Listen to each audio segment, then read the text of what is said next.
Good morning students. Rani Lakshmibai कन्या महाविद्यालय की तरफ से आज हम जो टॉपिक लेने जा रहे हैं इतिहास का, वह है राजस्थान में भक्ति आंदोलन में मीरा एवं दादू की क्या भूमिका रही थी। यह टॉपिक BA सेकेंड ईयर का है, ठीक है, इतिहास का। वैसे तो भक्ति आंदोलन भारत में, पूरे भारत में फैला था।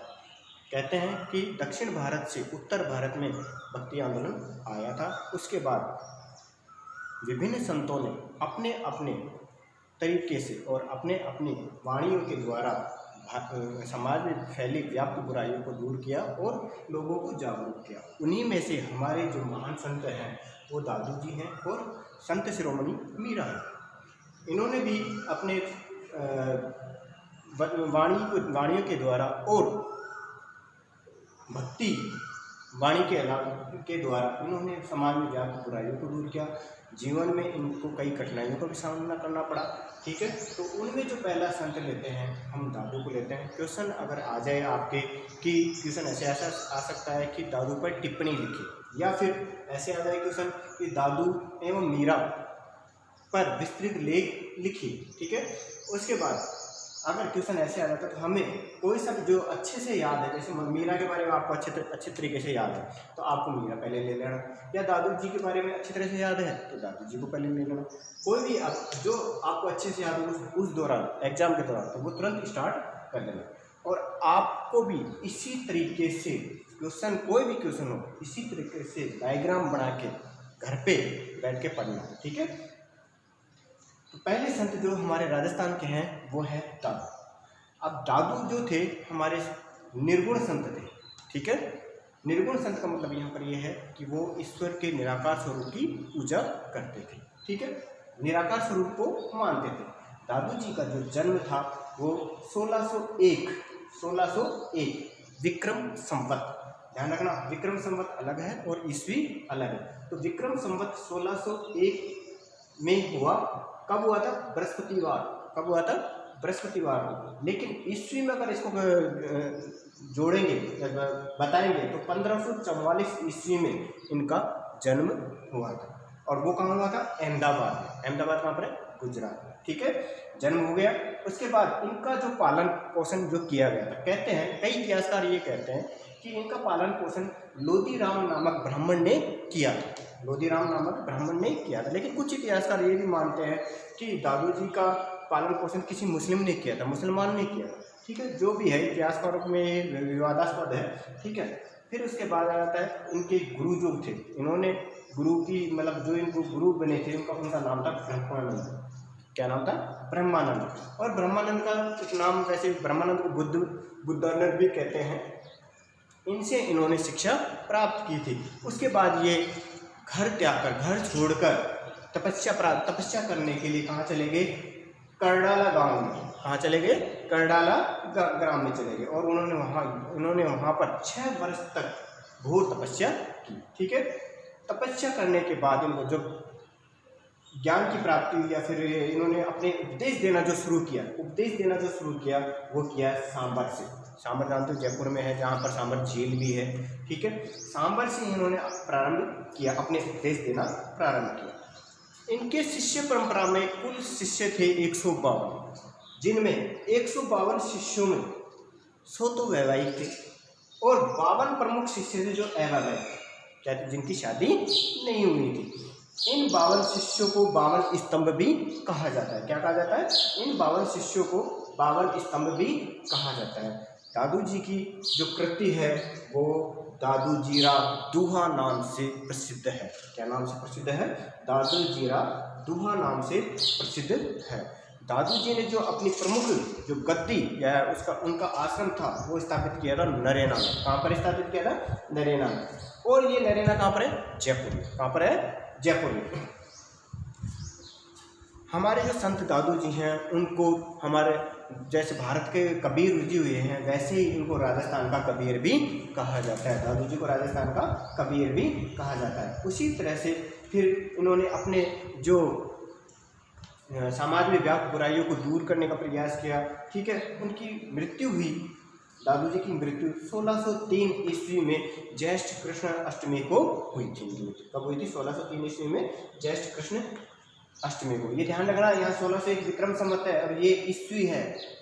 1601 विक्रम संवत है और ईस्वी कब आ रही है? 1544। तो 1544 का जन्म और 1603 ईस्वी को मृत्यु हुई थी।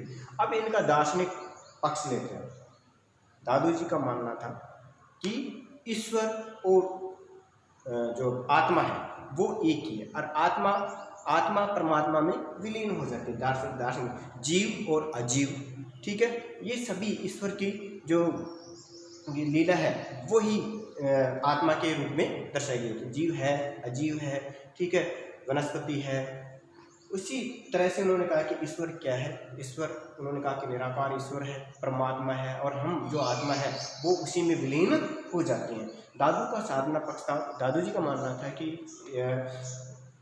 व्यक्ति जो ईश्वर की भक्ति करके वो वैवाहिक जीवन में भी कर सकता है और संन्यास प्राप्त करके भी ईश्वर की भक्ति कर सकता है। उनका कहना था कि अहम का परित्याग कीजिए। अहम के बिना यानी अहम यानी घमंड के बिना आप ईश्वर की प्राप्ति, अगर आप में घमंड है तो ईश्वर की प्राप्ति आपको बिल्कुल नहीं होगी। ईश्वर और अहम में दूर दूर का विस्तार है, ठीक है। तो दादू को साधना पक्ष में यही था कि सबसे पहले आदमी को अपना अहम त्यागना चाहिए, ठीक है, दूसरों की जो बुराई है वो नहीं करना चाहिए, ठीक है। फिर आ जाता है दादू का सामाजिक पक्ष। दादू का सामाजिक पक्ष में ये है कि उन्होंने समाज को में व्याप्त बुराइयों को कैसे दूर किया। उन्होंने हिंदू मुस्लिम एकता पर बल दिया। हिंदू मुस्लिम समाज, उन्होंने ये कहा कि समन्वय बना के रहना चाहिए, कोई धर्म अलग नहीं है, सभी धर्म को समानता दी है इन्होंने, ठीक है। समाज में व्याप्त बुराइयों को दूर करने का प्रयास इन्होंने किया है। ये तो है दादू जी का सामाजिक पक्ष। ये हो गया दादू हमारा कंप्लीट। उसके बाद आ जाता है संत शिरोमणि मीरा जी।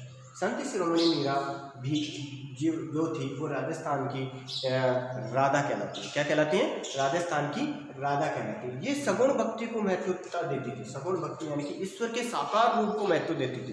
किसको देती थी? ईश्वर के साकार रूप को महत्व देती थी। जैसे इन्होंने ईश्वर का साकार रूप किया, कृष्ण जी की भक्ति की है और मूर्ति को लेकर वो पूजा करती थी, ठीक है।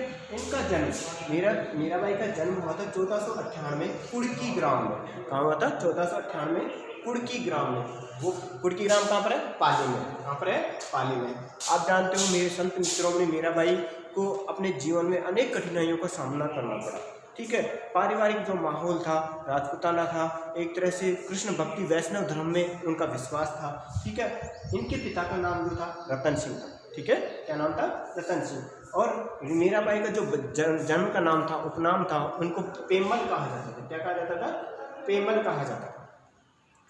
मीराबाई का विवाह राणा सांगा के बड़े पुत्र भोजराज के साथ हुआ और 7 साल की उम्र में, 7 साल के बाद इनका देहांत हो गया भोजराज का और मीराबाई दुखों का पहाड़ टूट पड़ा। कहते हैं, कहानी प्रचलित है कि एक बारात जा रही थी, तो बारात में उन्होंने एक दूल्हा बारातियों के साथ जा रहा था, तो उन्होंने कहा, मीरा ने अपनी दादी को जाके कहा कि मेरा दूल्हा कहाँ है।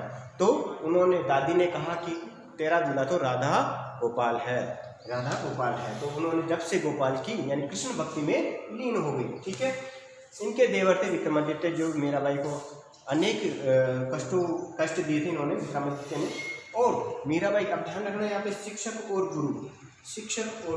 तो मीराबाई के जो प्रारंभिक शिक्षक थे वो थे पंडित गजाधर, ठीक है। कौन थे? पंडित गजाधर। इनके दादा ने इनकी शिक्षा के लिए इनको नियुक्त किया था। उसके बाद गुरु, जो आध्यात्मिक गुरु बनाया इन्होंने, मीराबाई ने अपना आध्यात्मिक गुरु बनाया, वो संत रैदास जी को अपना आध्यात्मिक गुरु बनाया था। इसके बाद ये संतों की शरण में रहने लगी, भक्ति में ज़्यादा ध्यान, कृष्ण भक्ति में लीन हो गई मीराबाई और संतों की आवभगत करने लगी, जो कि विक्रमादित्य को पसंद नहीं था। इसके बाद इन्होंने घर त्याग कर दिया और धीरे धीरे ये वहाँ वृंदावन होते हुए द्वारका पहुँच गए और द्वारका में ही संत शिरोमणि मीरा जी का अंतर्ध्यान हो गया, ठीक है। ये कहते हैं कि रणछोड़ मंदिर था 1547 ईस्वी में। रणछोड़ मंदिर में भगवान कृष्ण की मूर्ति में ये समा गई। ऐसे हमारी जो संत थी मीराबाई, उनको अनेक जीवन में अनेक कठिनाई को सामना करते हुए उन्होंने अपनी भक्ति को महत्व दिया, राजस्थान में अपनी भक्ति को फैलाया। मीराबाई की भक्ति की भावना क्या थी कि वो मीराबाई ज़्यादा से ज़्यादा सगुण भक्ति पे महत्व देती थी और उन्होंने राजकुमार राजकुमारियों को तथा अधिक से अधिक विधवाएं जो थी उनकी उन्होंने भावना को समझा और अधिक से अधिक भक्ति पर बल दिया।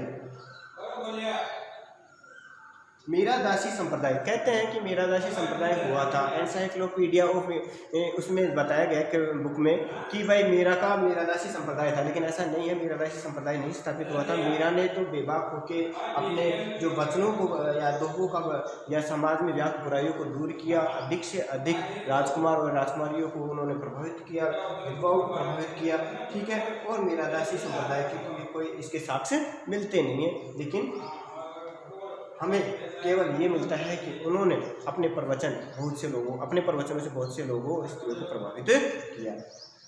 ठीक है स्टूडेंट, ये थे हमारे दादू और मीरा। और दादू और मीरा के बारे में आपने जाना। आप भी कोशिश करना, कोई भी टॉपिक लो उसको आप अपने एक सामने बुकलेट में एक पेज पे ऐसी डायग्राम बना के तैयार करो, आपको ज़रूर याद होंगे।